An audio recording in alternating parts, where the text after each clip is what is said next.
Welcome to This Explainer. Today, we're tackling a classic corporate divide, the traditional silos of people versus money. I mean, what actually happens when we finally tear those walls down? We're pulling directly from our source material today to explore the incredible synergy of human capital and financial strategy. We're going to bypass the basic stuff and look exactly at how these two totally different domains interact to build genuinely stronger organizations. Okay, let's dive into this. What happens when people decisions meet financial realities, right? This is the core tension we're looking at today. It's an intersection that literally defines the success or, frankly, the failure of modern organizations. And honestly, it sets the stage for a massive shift in how businesses actually operate. Section 1. Beyond corporate silos. Moving past traditional departments. Historically, these two domains have been completely, isolated. On one side, you have human resources focusing on talent acquisition, development, engagement, a super qualitative domain. Then, on the other side, finance is over there managing budgets, forecasting, risk, a very quantitative world. They usually sit on completely different floors and honestly speak entirely different languages.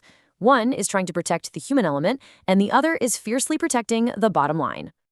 Section 2. Where two worlds collide. The crucial point of intersection. So here's the real aha moment for modern businesses, the strategic intersection. This is the exact point where human capital decisions affect financial performance, which ensures sustainable growth. Think about it.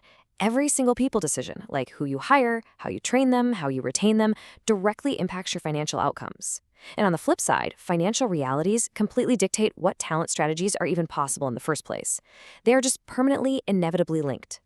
Think about the number one for a second. In almost every organization out there, and yeah, that likely includes your own workplace right now, salaries and benefits represent the number one absolute largest expense line.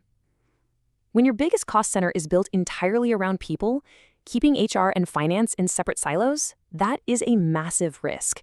It makes joint oversight between HR and finance an absolute necessity for survival.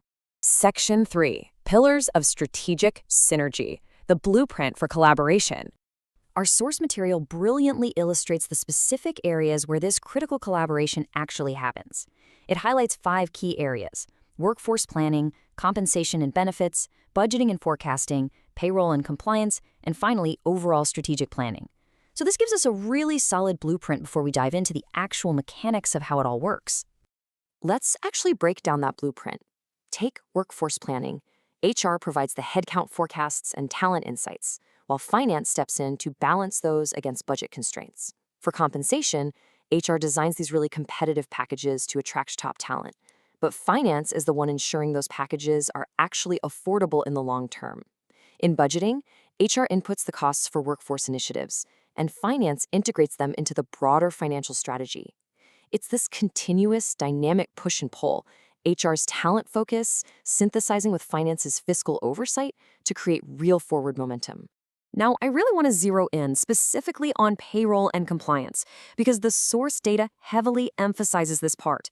Joint HR finance oversight here actively reduces financial reporting risks and ensures compliance with labor and tax regulations, which preserves employee trust. A payroll error, it isn't just a simple math mistake. It immediately shatters trust and risks severe tax non-compliance. It absolutely proves why aligned oversight isn't just some corporate buzzword. It's critical to protecting the very foundation of your business.